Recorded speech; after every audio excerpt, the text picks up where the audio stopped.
A RTP recebe-os no espaço do Capitólio em Lisboa para o único debate televisivo com todos os protagonistas das forças partidárias que ocuparam lugares na Assembleia da República desde 2019, ou seja, na sequência das últimas legislativas. São assim 9 os candidatos em estúdio para, olhos nos olhos, dizerem ao país por que merecem o voto dos portugueses no dia 30 de janeiro. Faltam menos de 2 semanas para as eleições, a campanha eleitoral está em marcha.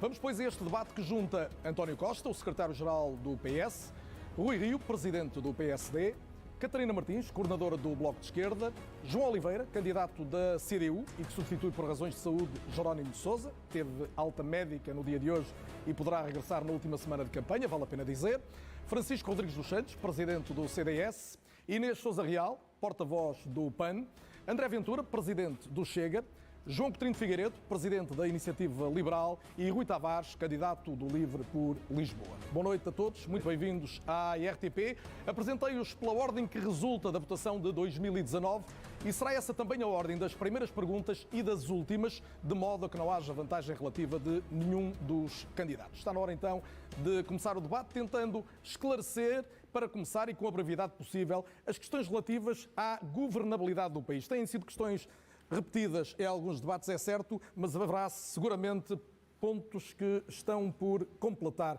E António Costa, começa então por si. Boa noite e bem-vindo mais uma vez. 2 cenários, tentando pedir-lhe as respostas mais breves que conseguir. Se ganhar ou se perder. Se ganhar com maioria absoluta, a questão estará resolvida, já o disse. Se ganhar com maioria relativa, já disse não acreditar num novo entendimento com o Bloco e PCP. Pescou o olho ao pano, permita-me a expressão, mas continua a afastar a hipótese de um entendimento com o PSD. Por que é que não se quer entender com o PSD? Boa noite, Carlos Daniel. Boa noite a todas e a todos e aos nossos telespectadores. Eu creio que neste momento a pergunta está colocada aos portugueses, que é como é que vamos governar a seguir ao dia 30 de janeiro. Da nossa parte, da minha parte, aquilo que me compete dizer é o que é que entendo ser a melhor solução. Esta crise política é uma crise que se somou a uma crise pandémica que teve graves consequências na nossa economia e na nossa sociedade. O país precisa de estabilidade e de estabilidade para 4 anos, de forma a termos toda a energia colocada em aproveitar as oportunidades que neste momento dispomos para recuperar o país, para virar a página da pandemia e para devolver ao país tranquilidade. E para que isso aconteça, a melhor solução é termos uma maioria do governo do Partido Socialista. Consegue dizer absoluta ou ainda foge da palavra? Sim, eu acho que é uma maioria absoluta, que é aquilo que garante estabilidade durante 4 anos. Vamos então aos 2 cenários que eu ia colocar, se me permite, recuperando a questão. No caso de uma maioria relativa, já disse não vir às costas ao país, tem aqui algumas possibilidades. A hipótese da reedição de Geringonça, que aparentemente afasta, uma hipótese da eco-Geringonça, que também tem sido colocada, e esta hipótese de um entendimento com o PSD, para o qual Rui Rio se diz disponível. Por que é que o senhor não fala nunca desta disponibilidade? Vamos ver, aquilo que me compete dizer aos portugueses, eu creio que aliás nos compete a todos nós, é dizer cada um dizer qual é a melhor solução de governo. Eu não posso dizer outra coisa que não dizer que a melhor solução de governo é termos uma maioria com estabilidade. Qual é a alternativa à maioria com estabilidade? Ouvindo todos os comentadores, eu não consigo dizer diferente. O que todos dizem é, não havendo uma maioria estável, aquilo que vamos andar é de crise em crise, em governos provisórios de 2 anos. Mas também já ouviu várias sondagens em que os portugueses dizem que gostavam, uma percentagem significativa, de um entendimento ao centro. Por que é que nunca fala dele? Vamos ver, neste momento, aquilo que nos compete a todos nós é apresentar o nosso ponto de vista, o nosso programa. O meu programa é claro, é retomarmos o ritmo de convergência com a União Europeia, conseguimos virar a página da austeridade, conseguimos virar a página da estagnação. Já percebi que não vou obter a resposta. Com a União Europeia e é esse ritmo que nós temos que retomar, já percebi que não vou... esta pandemia. Não vai falar do PSD se... Não, vou falar do PSD. Agora, vamos ver, o Rui Rio falará melhor do PSD. Vai falar já a seguir, vai falar já a seguir. Apenas e pedindo outra vez... Agora compete-me, Sr. Zimbardo, falar do PS. Com certeza. E a propósito do PS, o senhor também já deixou claro que se perder, sai. A minha pergunta é se sai no dia das eleições ou se vai gerir o momento seguinte, porque o PS pode perder e não haver uma maioria óbvia também à direita. Para mim é muito claro o seguinte, ganhando as eleições, eu assumo as minhas responsabilidades. Acho que é desejável poder assumir essas minhas responsabilidades com condições para poder governar com estabilidade. Mas são os portugueses que decidem quais são as ferramentas que põem ao meu dispor para governar. Mas se perder, sai. Se é a maioria. Se perder as eleições, obviamente depois de ter sido 6 anos Primeiro-Ministro, isso é um voto claro de desconfiança dos portugueses e, portanto, nesse dia é a altura de... Nesse dia, no dia das eleições, logo no dia das eleições. Demite-se no dia das eleições. Sim, não, isso com certeza, e depois o PS procederá ao seu processo. Agora, neste momento, o cenário que temos, e é aquilo que nos temos que bater e que me bato e que estou com toda a determinação, é para ganhar estas eleições e ganhá-las nas melhores condições de governabilidade possível, podendo, a partir daí, naturalmente, dialogar com todos os partidos na Assembleia da República, como é próprio de um governo que tenha maioria ou que não tenha maioria. Rui Rio, boa noite também. Acabou de ouvir António Costa dizer, depois de ser 6 anos Primeiro-Ministro, se perder, vou-me embora. Recordo que o senhor disse na campanha interna do PSD, depois de estar 4 anos como líder da oposição, se eu não ganhar com a minha idade, até acrescentou isso, nunca mais vou ser Primeiro-Ministro. Repete essa frase agora. Muito bem, muito boa noite a todos. Deixe-me começar por dizer o seguinte. Estamos aqui todos, somos 9, ainda mais alguns que não estão aqui, que também se candidatam. Vou estar cá amanhã. Pronto, teoricamente, qualquer um pode ser Primeiro-Ministro, ou qualquer uma, mas na prática não é assim. Portanto, a grande decisão que se vai tomar no dia 30 de janeiro é se o Primeiro-Ministro é indicado pelo Partido Socialista, o Dr. António Costa, ou é indicado pelo PSD, e sou eu. Isto é que é o que os portugueses têm de pensar na hora de voto, aqueles que querem o Dr. António Costa, aqueles que me querem a mim, ou aqueles que não querem o Dr. António Costa e não me querem a mim, têm de votar ao contrário. Portanto, aquilo que se vai decidir, o mais importante se vai decidir, é isso. Uma vez isso decidido, como é que se resolve a questão? O Dr. António Costa diz que uma maioria absoluta estável do PS, uma maioria absoluta estável do PST tem exatamente o mesmo efeito. Mas como a probabilidade de haver uma maioria absoluta, seja do PS ou do PST, é muito próxima de zero, em minha opinião, um de nós vai ganhar, mas vai ganhar com uma maioria relativa, aquilo que eu não quero é que o país depois ande em sucessivas eleições. E para o país não andar em sucessivas eleições, eu tenho que ter espírito democrático. As eleições são democráticas. Mas então o que está a dizer é que admite... Defeitos, mas neste aspecto eu acho que os votos na urna estão direitinhos e contam se são eles. Portanto, já não repete aquela frase... Se eu não for Primeiro-Ministro agora, nunca mais vou ser. Eu vou lá. Não termino sem dizer isso, porque se eu terminar sem dizer isso, volta-me a perguntar, eu questiono. Só estou a enquadrar a questão. E, portanto, o que é que eu entendo que deve ser feito? Eu entendo que se eu não ganhar as eleições, tenho de ter disponibilidade para negociar a governabilidade. Mas quero o contrário também. Agora, se for eu a ganhar, sem maioria absoluta, que é o mais provável, não é? Se for eu a ganhar, quero que os outros também tenham disponibilidade para negociar. E negociar não é pôr em cima da mesa aquilo que é impossível de dar, é pôr em cima da mesa aquilo que é sensato fazer perante uma decisão do eleitorado que entendeu que não deve dar a maioria absoluta a partido nenhum. Pronto. Dito isto, a sua pergunta é se eu saio no dia à noite. Não, no dia à noite não saio, nem nunca sairia em circunstância alguma, porque acho que é uma manobra teatral, assim, que eu não é propriamente dentro do meu estilo. Agora, obviamente, que o partido tem de pensar aquilo que quer fazer relativamente à liderança. Isso é evidente. Agora, eu também, quando lhe disse isso, estava a contar que a situação no PSD fosse normal, ou seja, a seguir às eleições havia diretas e um congresso. Tudo isso foi antecipado e foi mudado o mandato mais 2 anos. Depois logo se vê. Não me preocupa rigorosamente nada isso. O que me preocupa agora é dia 30 de janeiro. E numa resposta muito rápida, dependerá do resultado eleitoral a sua própria vontade de continuar a ser líder do PSD, isto no caso eventual de não ganhar? A vontade do partido depende do resultado eleitoral, claro, e o resultado eleitoral pode ter pode ser muito, tem um leque alargado, não é? Não me parece que vá ser uma diferença muito grande entre os dois, mas enfim, isso depois logo se vê. Não me parece que seja um elemento central neste momento. Agora, se a pergunta é, eu estou muito agarrado aí, não estou. Eu acho que já todos perceberam que não estou. Estamos esclarecidos. A cumprir uma missão. Em relação a este ponto, Catarina Martins, boa noite também e bem-vinda. Já definiu várias vezes como objetivo, como um dos, travar a maioria absoluta do Partido Socialista. Se depois das eleições o PS voltar a precisar do apoio do Bloco e António Costa exibir o orçamento que estava preparado para 2022, é impossível esse apoio? Muito boa noite, cumprimento todas e todos. Nós, no dia a seguir às eleições, não vamos estar a discutir um orçamento. Vamos estar a discutir um contrato de governo para Portugal que resolva as questões fundamentais. E eu ouço as pessoas quando elas falam comigo na rua e vêm-me falar do salário, vêm-me falar da pensão, vêm-me falar da saúde e vêm também pedir-me, entendam-se. Ninguém vem pedir uma maioria absoluta, porque na verdade eu acho que mesmo o Dr. António Costa seria incapaz de assinalar uma maioria absoluta que Portugal teve como um exemplo a que queira voltar. As pessoas vêm-me pedir sim para haver entendimentos que resolvam as questões concretas. E para esses entendimentos, o Bloco de Esquerda não faltará. Catarina Martins, não há estudo de opinião nenhum que não revele que os portugueses têm vontade de estabilidade política. A minha pergunta é até que ponto podem contar com o Bloco, depois do que aconteceu, designadamente em relação aos últimos orçamentos, para que haja uma estabilidade, no caso de haver uma maioria à esquerda. Esse contrato para o país, o Bloco de Esquerda vai fazê-lo. O Bloco de Esquerda fez no passado e fará. E não faltaremos a essa estabilidade. Eu lembro que em 2015 eu propus um acordo para o país ao Dr. António Costa, num debate também. Na altura, o Partido Socialista não respondeu, fez o seu caminho para querer a maioria absoluta. Mas, na verdade, o voto impôs que houvesse um acordo à esquerda. E ainda bem que houve. E é por isso que o Dr. Rui Rio não tem razão. Aqui não há uma escolha de Primeiro-Ministro. Aqui vota-se para um Parlamento e a maioria determinará o que é que existe no dia seguinte. E esse voto fez com que fosse possível que Pedro Passos Coelho não fosse Primeiro-Ministro, foi António Costa, e iniciámos um ciclo diferente em Portugal, em que houve recuperação de salários, de pensões e onde houve estabilidade e crescimento económico. Mas para que fique claro, com a proposta de orçamento para 2022, não há uma aproximação possível entre o PS e o Bloco de Esquerda.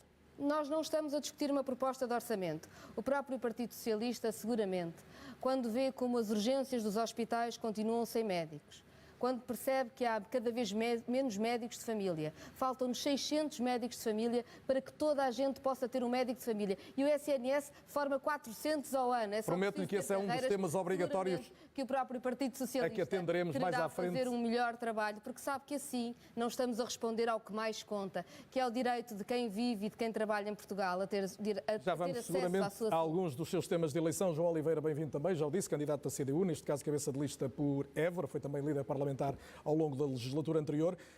Em 2015, o PCP marcou a política portuguesa com uma declaração que foi: o PS só não será governo se não quiser. Há alguma hipótese do PCP dizer a mesma coisa no dia 30 de janeiro à noite ou nas primeiras horas do dia 31? Em primeiro lugar, boa noite a todos, boa noite aos nossos telespectadores.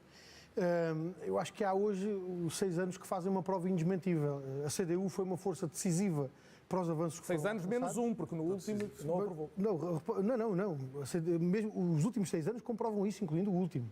A CDU foi uma força decisiva para todos os avanços que se alcançaram e nós precisamos de força não apenas para conseguir travar retrocessos, mas sobretudo para construir as soluções que são necessárias construir. E deixe-me até responder à pergunta de fundo que está por trás dessa sua pergunta, que é a questão da estabilidade. E eu diria até que cada voto e cada deputado da CDU são um contributo para garantir a estabilidade. Porque a estabilidade de qualquer governo não depende dos acordos dos papéis assinados, depende da política que é executada, porque se a política do governo resolver os problemas das pessoas, há estabilidade. Mas, João Oliveira, e a política do governo mudou assim tanto de 2020 para 2021? Já lá vou para ir diretamente à pergunta que me fez. E, portanto, quando a política do governo resolve os problemas das pessoas, há estabilidade. Olha, ponho até a coisa ao contrário. Não há governos mais estáveis que os governos de maioria absoluta, mas as vidas das pessoas com governos de maioria absoluta são os mais instáveis possíveis. E, portanto, cada voto na CDU é um voto que contribui para essa estabilidade, porque contribui para uma política capaz de resolver os problemas das pessoas e contribui para outra coisa decisiva. Porque a CDU tem sido a grande força de convergência para políticas de esquerda, para que haja verdadeiramente uma resposta. Para chegarmos neste debate à discussão dessas políticas, exatamente, João, eu pedi-lhe que atendesse à minha pergunta e eu recoloco. Há uma frase que marca até a história da política, em grande parte, a quebra de uma separação histórica entre o PS e o PCP. Desde logo, embora também com o Bloco, como é evidente. O PCP poderá voltar a dizer o PS só não governa se não quiser? A CDU continuará a ser a grande força da convergência. Não vai responder. Para essas soluções que são necessárias. Nós não temos uma ideia de autossuficiência. Nós estamos disponíveis para convergir com todos aqueles que queiram convergir para que haja, tal como foi colocado nessa altura, se bem se lembra, quando nós adiantámos essa possibilidade, quando inclusivamente o Dr. António Costa já tinha tirado a toalha ao chão, já tinha dado os parabéns a Passos Coelho e a Paulo Portas e já tinha dado por arrumado que a questão estava resolvida, fomos nós que abrimos essa porta a partir de uma noção concreta da política e das medidas que era preciso pôr em prática para dar resposta aos problemas. Muito obrigado. António Costa, em 30 segundos, ouviu... Deixe-me concluir a ideia. Hoje a questão está colocada, naturalmente não da mesma forma que em 2015, mas nos aumentos de salários, nas questões do trabalho, da saúde, nas creches, nas pensões, há respostas que têm que ser dadas e nós temos soluções para esses problemas e estamos disponíveis com a nossa força e com a força que os portugueses nos derem. António Costa, tem que ser mesmo rápido, mas eu queria a sua réplica. Ouviu Rui Rio, ouviu Catarina Martins e João Oliveira. O que é que retira disto? Está mais perto de quem? Ou com quem é que deve falar, se for o caso da pergunta mais concreta, no dia das eleições, se precisar de apoio parlamentar? Para já estamos a falar todos com os portugueses. E aquilo que eu gostaria de dizer é o seguinte. Eu dei a cara, ainda há 2 anos atrás, dizendo que a melhor solução era a continuação da geringonça. O Bloco de Esquerda já rompeu com a geringonça, não foi este ano, foi já o ano passado, em 2020. E não foi pelo Bloco de Esquerda ter rompido que nós não fizemos a atualização do layoff para pagar a 100%. Quando o João Oliveira diz que são necessárias respostas às pessoas, tivesse o Orçamento de Estado 2022 sido aprovado, e já tínhamos tido um aumento extraordinário das pensões, os impostos sobre a classe média, sobre as famílias com filhos, sobre os jovens, já tinha sido reduzido, já tínhamos aumentado as bolsas para financiar os mestrados que não para vai responder todas as famílias. se encontra diálogo mais fácil de um lado ou do outro. Se o problema fosse, se o problema é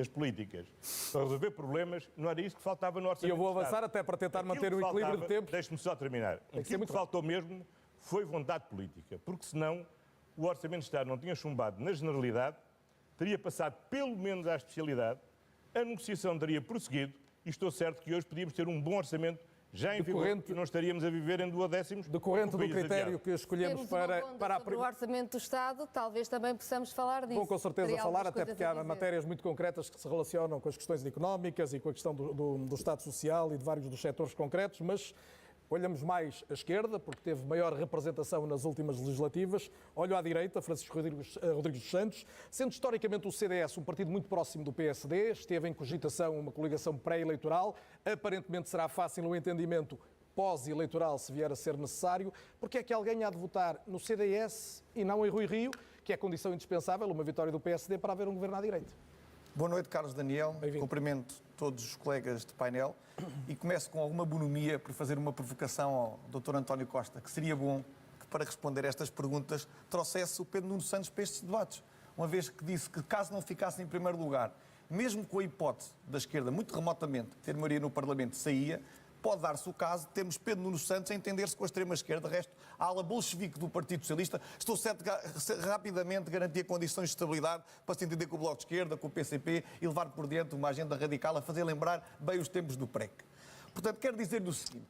O professor Adriano Moreira, ex-presidente do CDS, tinha uma frase muito curiosa e prosaica, que era a seguinte: o voto só é útil para quem o recebe. O Dr. Rui Rio ensaiou aqui um discurso de apelo ao voto útil. Mas os portugueses já perceberam em 2015 que o voto útil acabou. Portanto, o que me permite a mim dizer, como líder do CDS, é que um voto no CDS é um voto certo para quem quer uma maioria de direita no Parlamento e uma governação de direita para Portugal que liberte o país do Partido Socialista. Por uma razão simples. Quando o Francisco diz, permita-me só interromper para clarificar este ponto. Em 2015 percebeu-se que não há votos inúteis. Isto significa que pode haver uma geringonça de direita, uma maioria de direita, mesmo que o PS seja o partido mais votado? Pois, eu vou responder a esta pergunta. É que nenhum voto no CDS será um voto desperdiçado, na medida em que um voto no CDS será sempre, incondicionalmente, um voto por uma nova maioria de direita no Parlamento. É um voto contra António Costa e a sua aliança com a extrema-esquerda.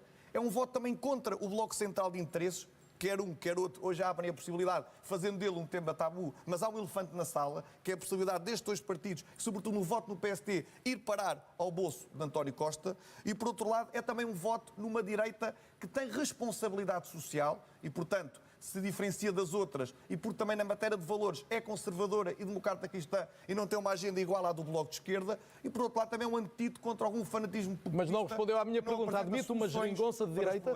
Como? Admite uma geringonça de direita, a direita unida, representando mais mandatos, impor-se a uma votação maioritária no partido... Maioritária, quer dizer, ser o PS o mais votado, mas sem maioria?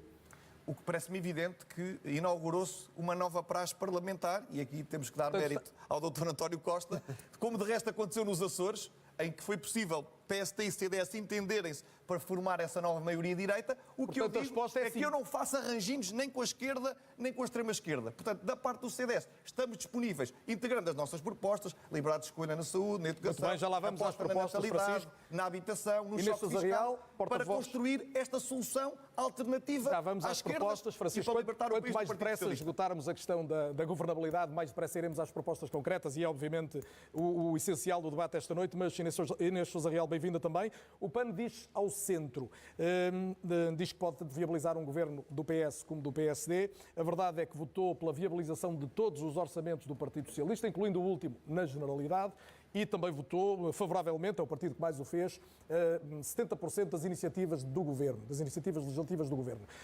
Porquê é que não assume que prefere o PS no Governo em vez do PSD?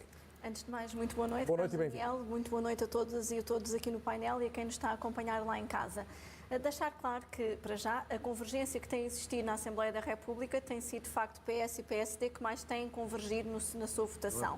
É importante que as pessoas tenham a consciência... Em relação aos diplomas do Governo, o PAN está à frente do PSD, mas é uma precisão. É importante que as pessoas tenham consciência, por um lado, que uma maioria absoluta ou um bloco central não serve os interesses do país. E o PAN já demonstrou em vários momentos, ao longo destes 6 anos em que está na Assembleia da República, que é um partido útil à democracia, que é um partido responsável e que, inclusivamente, nos momentos mais difíceis que o país tem atravessado, como foi o caso agora desta crise sanitária, o PAN esteve sempre presente e não se furtou de apresentar iniciativas legislativas para dar respostas às preocupações, que inclusivamente chegámos a ser acusados de folclore parlamentar, numa total descrédito daquilo que é o poder da Assembleia da República, e temos também feito grandes avanços naquilo que tem sido em matérias que muitas das vezes eram esquecidas, como a crise climática, por exemplo, que ficou tantas vezes para trás, inclusivamente há forças políticas que nem a Lei de Bases do Clima votaram a favor, ou na proteção animal. E o PAN tem a consciência de que jamais viabilizará uma solução governativa que, por exemplo, queira retomar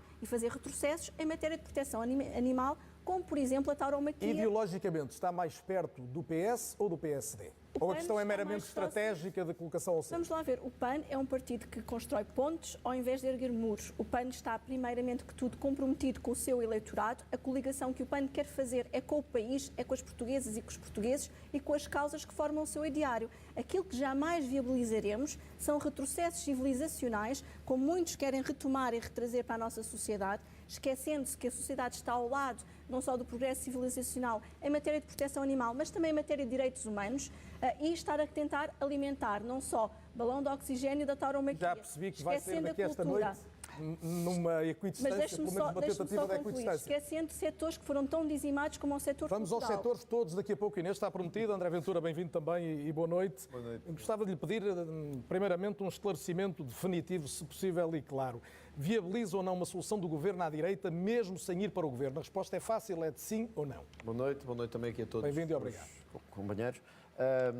Bom, nós já o dissemos várias vezes que o Chega quer contribuir para que haja uma maioria de direita alternativa a António Costa e ao Partido Socialista no Parlamento.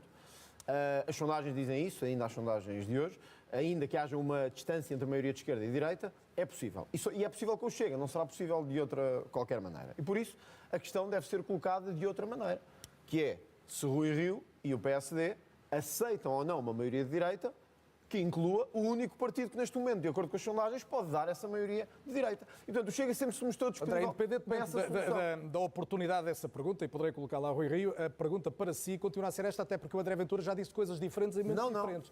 Disse, eu não vou recordá-lo agora de todos os momentos, mas disse, e os portugueses em casa querem perceber isto, só indo para o Governo viabiliza essa alternativa de direita ou não? Eu já esclareci isto várias vezes. Se o Chega tiver uma votação expressiva, acima dos 7%, como as sondagens nos dão ainda hoje, ou ontem, o Chega exigirá a presença no Governo por uma razão.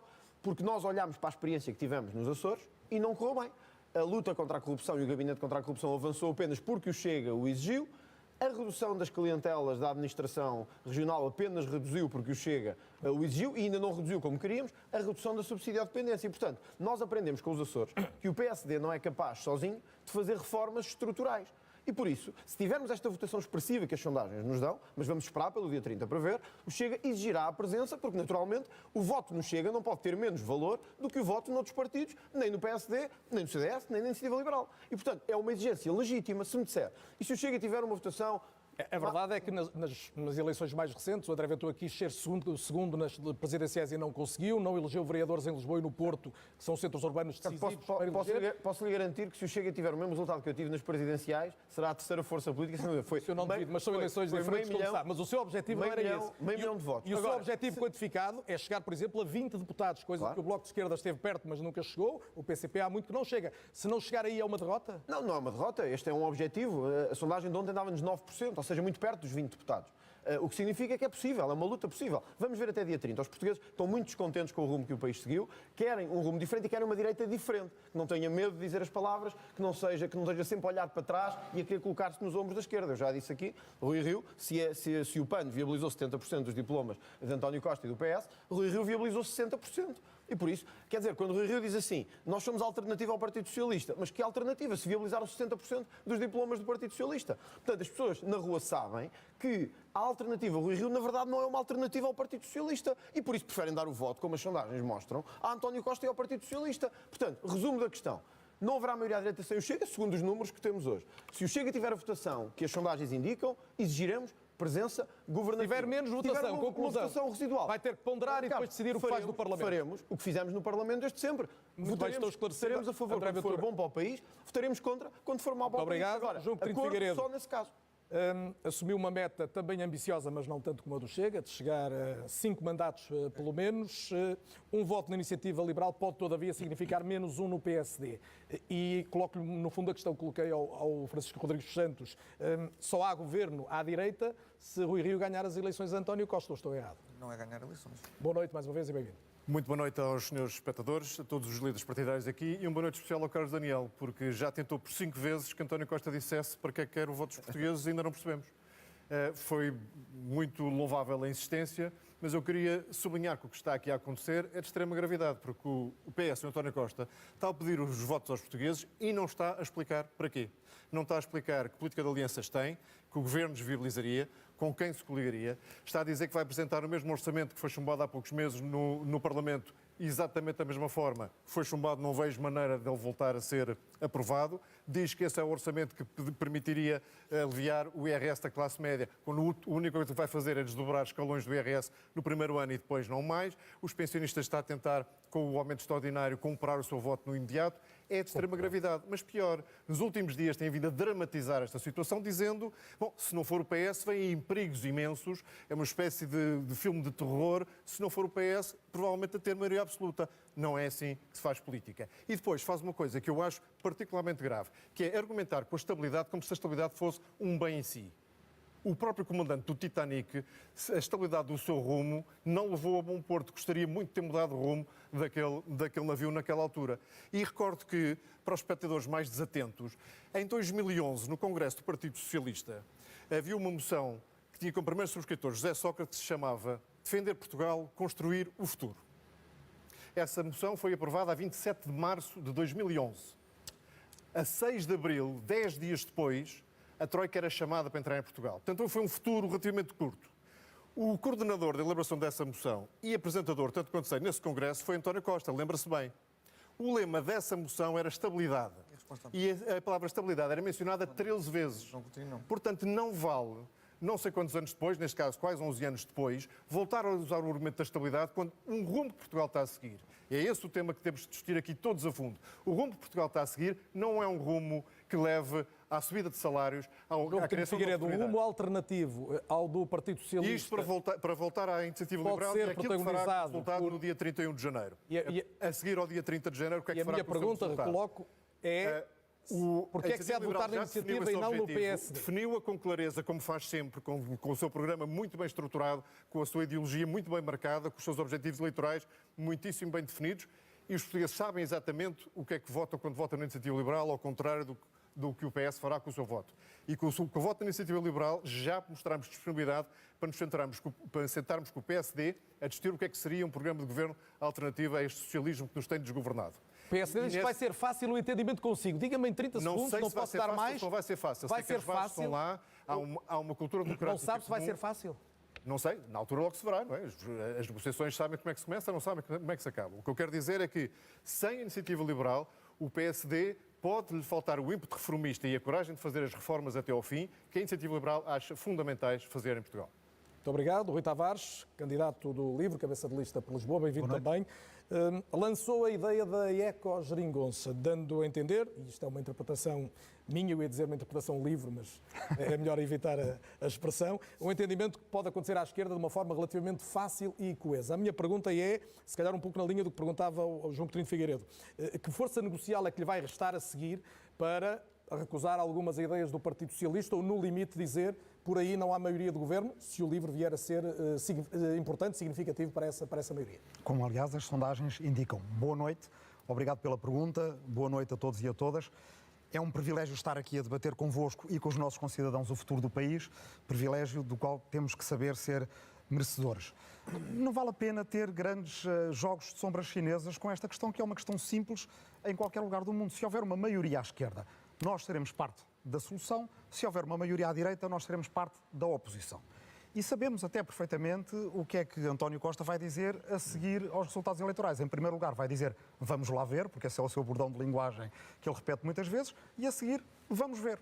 Ou seja, vamos ver que maioria existe e uma ecogeringonça é qualquer geringonça onde o LIVRE esteja presente e que responda às urgências do nosso tempo.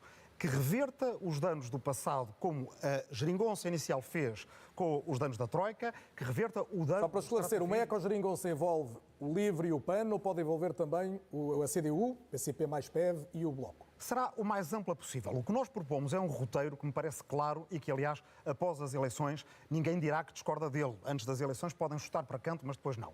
Em primeiro lugar, o país não pode continuar a viver a duodécimos. E, portanto, temos que ter a exigência de procurar viabilizar um orçamento, criar espaço negocial para isso. Não é a nossa preferência pôr isso em primeiro lugar. Nós preferiríamos uma negociação à alemã, ou seja, 2 meses, 3 meses, o que fosse necessário até ter um programa de legislatura, mas estamos na situação em que estamos, não temos o luxo do tempo, é preciso viabilizar um orçamento para criar espaço negocial e um programa de governo.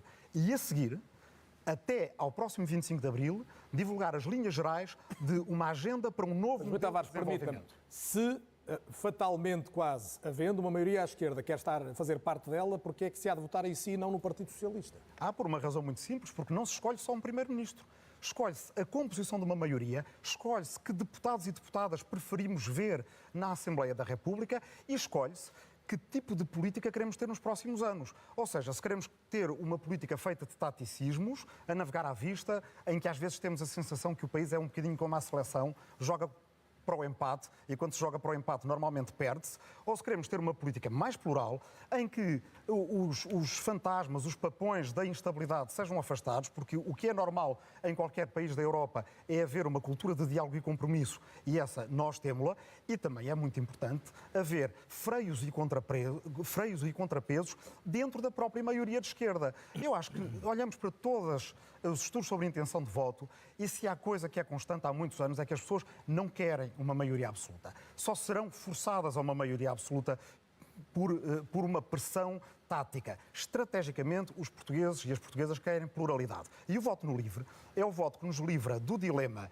entre o Bloco Central e a maioria absoluta, dando um voto à esquerda, aliás, um voto à esquerda que não deixa tudo na mesma, e que à esquerda também nos livra daquela ambivalência que temos muitas vezes para perceber se foi o isolacionismo de uns ou a intransigência de outros que nos levou à situação em que estamos. Com o voto no LIVRE não precisamos de escolher. Estou esclarecido, Rui Tavares, muito obrigado. Vamos então às políticas, vamos à matéria substantiva a partir daqui. Só para a vossa orientação, temos ainda 20 minutos de tempo útil até ao intervalo e depois teremos mais cerca de 50 minutos na segunda parte. Quanto mais concisão, obviamente, mais uma vez o lembro, melhor para tocarmos mais assuntos. Vou tentar englobá-los em 2 grandes temas. Um primeiro relativo às questões do crescimento económico que têm sido muito trazidas, que envolvem a fiscalidade, mas também que ligam com política de rendimentos, com apoios sociais e na relação até com a pobreza. Vale a pena dizer que entre 300 a 400 mil portugueses caíram na pobreza na sequência da pandemia, somaram-se aos que já existiam. E esta questão, e começo por si, Catarina Martins, até porque está em ligeira desvantagem de tempo, que é outra das questões que vou tentando fazer com o maior rigor possível. Combater a pobreza passa necessariamente por garantir, e estaremos de acordo, apoios sociais, um aumento de salários, mas para isso é necessário que a economia cresça. A maior parte dos economistas, quase a esmagadora maioria, diz que isso passa por melhores qualificações, mais investimento designadamente privado, empresas de maior dimensão e mudanças na política fiscal. Eles estão enganados? Não estarão enganados. Seguramente precisamos de educação, qualificação, boas políticas fiscais também. Precisamos de salário, que é a primeira forma de redistribuição de riqueza e aquela que faz com que o país possa avançar. Sabe, em 2015 diziam-nos que era impossível valorizar salários ou pensões em Portugal. O próprio Partido Socialista queria cortar nas pensões 1.600 milhões de euros e nós provámos que se podia fazer um caminho diferente. Ainda bem que o fizemos. E provámos também, ainda durante a pandemia e mesmo com as divergências com o Partido Socialista, como é importante apoiar quem está mais vulnerável. Eu lembro, por exemplo, que embora o Partido Socialista nunca tenha executado o orçamento suplementar, que o Bloco de Esquerda, aliás, foi o único partido de esquerda que viabilizou, 7 mil milhões de euros, quando depois aprovou um orçamento para 2021, que o Bloco já não acompanhou, nós avisámos, não há apoio social para quem mais precisa. E o próprio Partido Socialista, que não nos deu razão na altura, acabou por vir corrigindo o seu orçamento ao longo do ano 2021, tanto em questões de saúde como em questões sociais, porque realmente o orçamento era, como nós tínhamos dito, completamente insuficiente e o PS foi tentando fazer essas alterações para não deixar o país muito desprotegido. Temos os problemas que se conhecem, muita gente ficou desprotegida, mas ainda assim foi com o Serviço Nacional de Saúde, que é um serviço público fundamental, e foi com apoios diretos a quem trabalha que se impediram maiores danos no país e o Bloco de Esquerda esteve sempre a trabalhar para essas soluções. Tem que terminar Queria falar sobre crescimento económico pelo seguinte.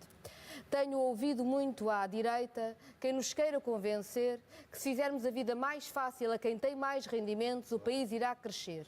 Isto é o que tem sido usado ao longo de décadas e não tem sido verdade. E queria, se me permite, ir à política fiscal.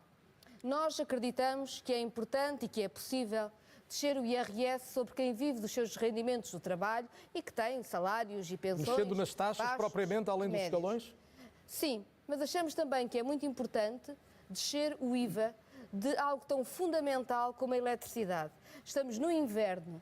A eletricidade é absolutamente fundamental, é um bem essencial e neste momento paga a taxa máxima de IVA. Catarina, para fazermos isto, e peço-lhe só mais um minuto, tem que ser 10 é segundos. preciso acabar com o universo de planeamento fiscal, de benefícios fiscais abusivos e de transferências para offshores que retiram ao país todos os anos mais de 800 milhões de euros. E é com esse dinheiro que conta poder... É com esse equilíbrio, com um sistema mais justo, não permitindo que quem mais tem fuja às suas responsabilidades, estamos esclarecidos. Aliviar quem vive do trabalho. Eu não quero estar sempre a apressar, até porque é aborrecido para quem está em casa, mas educação, o tempo urge e compreenderão que um esforço que eu tenho de ter é de equilibrar e garantir aqui uma equidade grande. Rui Rio, o senhor diz que a classe média é que tem levado mais pancada nos últimos anos, a expressão é sua, e todavia mexe já no IRC e só mais tarde no IRS. Quando é que a classe média vai viver melhor? Só lá para 2024?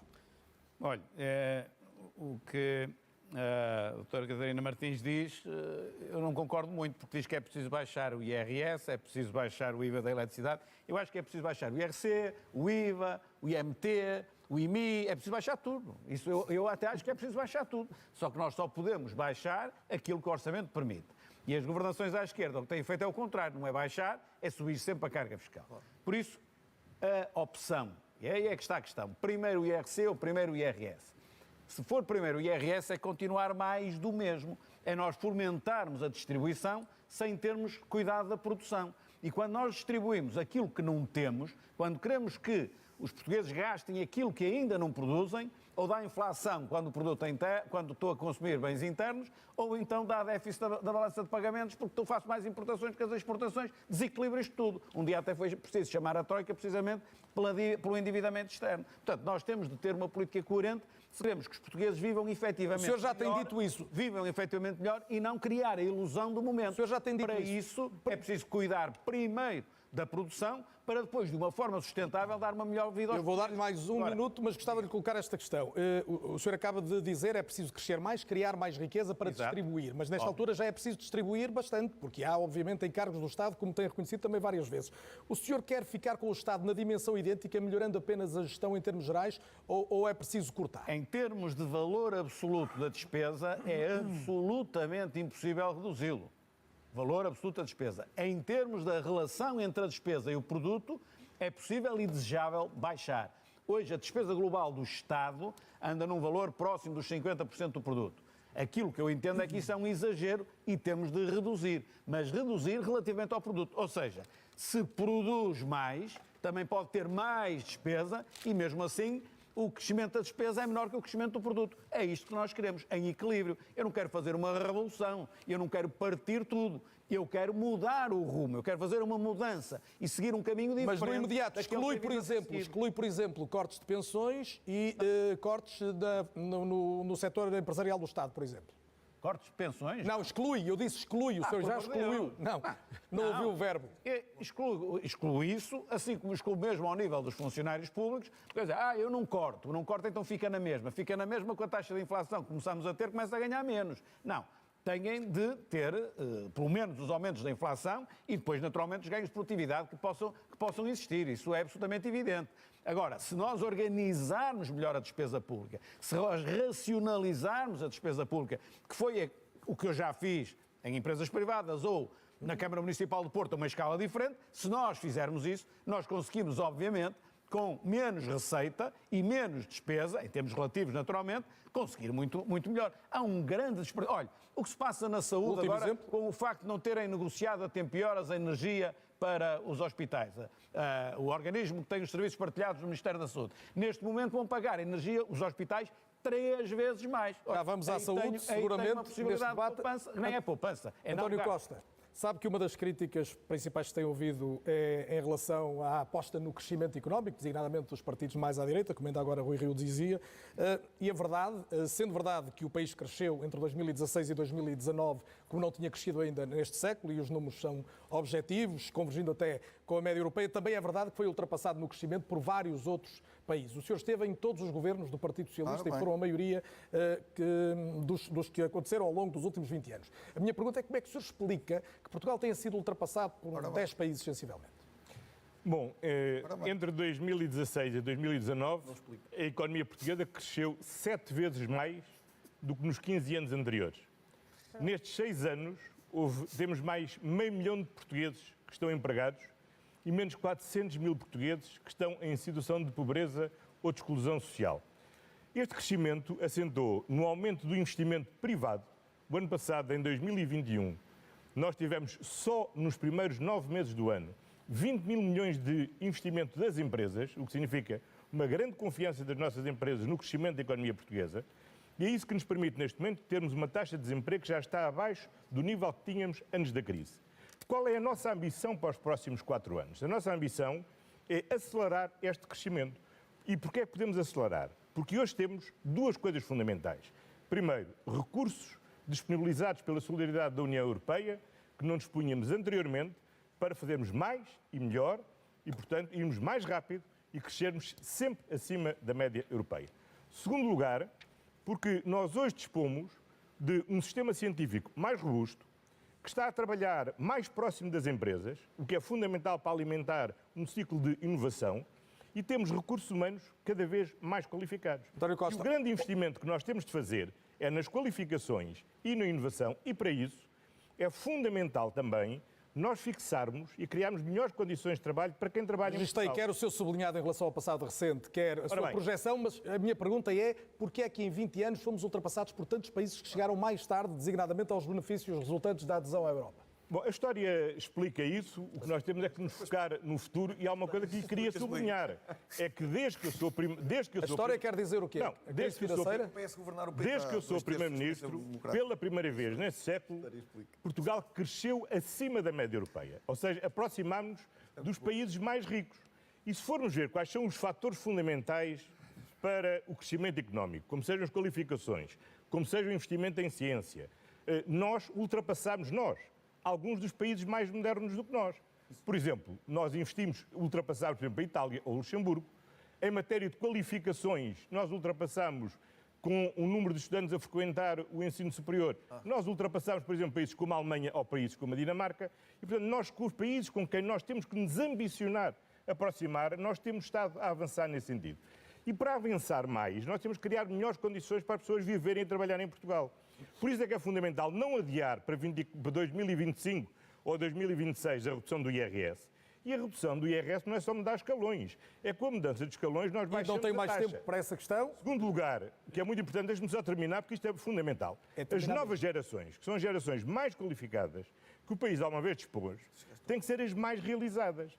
E é por isso que a nossa proposta do IRS jovem, que isenta de tributação durante 5 anos de atividade os jovens em início de carreira é fundamental para aumentar. Já o tem dito, já o tem repetido e ficou também assinalado neste debate. João Coutinho de Figueiredo, deixe-me perguntar-lhe, a Iniciativa Liberal já o tem dito também várias vezes, defende uma alteração completa na questão do IRS, com 2 taxas transitórias a caminhar para uma taxa única de 15%. A minha pergunta é esta. Um português que ganha acima de 3.500 euros brutos mensais paga hoje mais de 28%. Ou seja, os que ganham mais vão pagar menos, é assim? Eu queria começar por voltar a saudar o Carlos Daniel, porque voltou a tentar arrancar uma resposta ao Primeiro-Ministro sobre... Eu fico grato, mas estou só a fazer o meu trabalho. Pois, eu sei que é a sua função, mas não está a correr muito bem neste diálogo direto com o Primeiro-Ministro, porque voltou a não responder porque é que tantos países nos ultrapassaram, e a resposta foi, essa história explica. Portanto, corremos o risco daqui a 4 anos, ou 8, ou 12, estamos a fazer a mesma pergunta ao António Costa ou outros responsáveis do Partido Socialista. Mas sabe porque é que a história explica? E a resposta vai ser, a história explica. É muito simples. Não é a história, não explica. António Costa, não é a história que explica, é o sistema político e o sistema económico desses países que é muito mais robusto do que o nosso e produz muito mais crescimento. E um dos motivos pelo qual produz muito mais crescimento é que tem um sistema fiscal muitíssimo mais amigo, não só do investimento, mas sobretudo da possibilidade de subir na vida a trabalhar. E eu gostava que as pessoas que estão lá em casa tivessem a hipótese de perceber aquilo que a proposta da Iniciativa Liberal nestas eleições de baixar o IRS para 2 escalões representa concretamente para as suas vidas. Há um simulador da nossa proposta em irs.liberal.pt. Vejam quanto é que podem poupar com a proposta fiscal. A publicidade feita, mas a minha pergunta... Não é publicidade, é informação. Publicidade ao site? É informação. É informação, as pessoas poderão saber o que é que isso significa realmente nas suas vidas. E porquê é que isto é importante? Porque isso é a maneira mais rápida de subir os salários líquidos. Portugal é o país da Europa Ocidental com o salário líquido mais baixo. Se alguém pode estar satisfeito com esta situação, nós não estamos. A forma mais rápida de subir salários líquidos é reduzir exatamente a carga fiscal sobre os salários e é também a forma mais evidente de travar esta imigração que o António Costa tanto se queixa que existe de jovens qualificados e que em muitos casos, atrevo-me a dizer, na esmagadora maioria dos casos, o imigra para países, para já, políticas liberais, mas isso até seria de sumenos, porque tem um tratamento fiscal muitíssimo mais interessante. E o Governo sabe disto, porque tem um programa a regressar para exatamente esses jovens poderem voltar a Portugal. E o que é que faz? Reduz a taxa de IRS para eles poderem voltar. Era mais simples reduzir a taxa de IRS para impedir que eles fossem. E é isso o que está a fazer com o IRS jovem. Mas faça as contas o que é que o IRS jovem significa para as comparações dos salários que os jovens vão obter ou na Irlanda, ou na Holanda, ou na Alemanha para onde estão a emigrar, ou no Reino Unido para onde estão a emigrar. Doutor Figueiredo, deixe-me recolocar só a questão. Não está a favorecer os que ganham mais? Não fazia mais sentido que esses continuassem a pagar mais e que houvesse uma redução para a classe média? O problema do nosso sistema fiscal não é só um de taxas e de peso. É também um de complexidade. As pessoas não têm noção da complexidade do nosso sistema fiscal, nomeadamente sobre as pessoas. Há cerca de 50 mil reclamações por ano na autoridade tributária. Mais de metade são para já decididas a favor dos contribuintes e têm a ver com erros de preenchimento. É tudo tão complexo. Portanto, a simplificação, no nosso caso, passando para 2 taxas e acabando com a maior parte das deduções, mantendo as deduções por filho e em circunstâncias especiais, simplifica também o sistema. E depois nós estamos relativamente pouco importados com aquilo que se passa nos escalões muito altos de rendimento. Estamos, sobretudo, preocupados com o que se passa nos escalões baixos de rendimento. Na nossa proposta, todos os portugueses pagarão menos imposto sobre o rendimento de trabalho, menos IRS e, como tal, todos terão o salário líquido. Depois vamos perceber as outras faturas como é que se pagam, mas isso é um tema mais à frente, quando olharmos... também, há de responder. Já tive a oportunidade de fazer terá-se com certeza, publicamente assim eu tenho tempo e vai seguramente ter essa oportunidade. Inês Sousa Real, defende a redução da carga fiscal. Que tipo de carga fiscal, designadamente sobre os cidadãos e em que dimensão? Bom, antes de mais, só dar aqui uma nota. É curioso ouvir dizer a Iniciativa Liberal, e passo a citar, que devemos subir na vida a trabalhar, e eu recordo que quem está em situação de pobreza, pelo menos 30% destas pessoas trabalham e são pobres. E, portanto, nós temos de ter uma política social que estenda, de facto, a mão às pessoas. 100% de acordo. E nós tínhamos a oportunidade de ter reparado, pelo menos no que respeita aos jovens, esta matéria, pondo fim aos estágios precários, mas eu recordo que as restantes forças da Assembleia da República optaram por não permitir que a iniciativa do PAN, e a Iniciativa Liberal foi a única que se absteve relativamente a esta matéria, pudesse subir ao plenário e ainda nesta legislatura que está a terminar, acabássemos com os estágios precários e obrigar a que cada jovem que está de facto a ter os estágios nas ordens profissionais fosse remunerado. Mas há aqui uma questão que temos que nos distanciar. O PAN defende, efetivamente, a revisão dos escalões de IRS. O dinheiro existe, ele está a ser mal atribuído. Defendemos que devemos taxar as atividades poluentes, criar uma taxa ambiental, precisamente, e acabar com as borlas fiscais de quem está, neste momento, a ter mais ganhos e que ainda por cima polui. Esta medida tem um impacto, a revisão dos escalões de IRS, de cerca de 268 milhões de euros. Uma revisão mais ambiciosa que aquela que o Governo propunha para 2022? Que o Governo propõe, porque nós mexerem mais escalões? Defendemos que deve existir um desdobramento dos escalões, uma redução da incidência da taxa e que a mesma deve ser feita entre o terceiro e o sexto escalão e não apenas no terceiro e no sexto escalão. E mais, defendemos também que deve ser descido o IRC, precisamente para que as empresas possam acomodar a subida do ordenado mínimo nacional e também do ordenado médio para nos aproximarmos das metas europeias, mas defendemos acima de tudo uma mudança de paradigma. É que nós temos ouvido aqui uma visão muito conservadora da economia. De facto, aliás, tivemos quase aqui uma aula de economia, quando eu acho que os portugueses o que querem é soluções para o país. E o PAN o que defende é que seja criado um Ministério da Economia e das Alterações Climáticas, porque precisamos de mudar para um modelo económico verde, mas também um modelo económico de bem-estar e de felicidade. Ou seja, defendemos ainda que haja a reposição dos 25 dias de férias para que as pessoas possam ter mais tempo para a família e para o lazer, também a equiparação das 35 horas semanais para que todas as pessoas possam, de facto, ter mais tempo para si próprias e mais. Há, de facto, aqui atividades que têm, de alguma forma, de compensar aquilo que é esta descida da carga fiscal, porque não podemos continuar a ter PPPs rodoviárias que custam todos os anos, vão custar 10 mil milhões de euros mais e ao assim país. Conclui, e este dinheiro poderia, de facto, reverter para estas atividades. Estou no limite do tempo, segundo as regras televisivas, para não incumprir. Vamos fazer aqui uma pausa, não sem antes assinalar que falta ouvir ainda nesta ronda o João Oliveira, o Rui Tavares e o Francisco Rodrigues dos Santos. É por eles que retomo este debate para uma segunda parte na qual lhes vou pedir soluções para algumas das áreas mais importantes da nossa vida comum, como sejam a saúde, a educação, a justiça ou a segurança. Até já.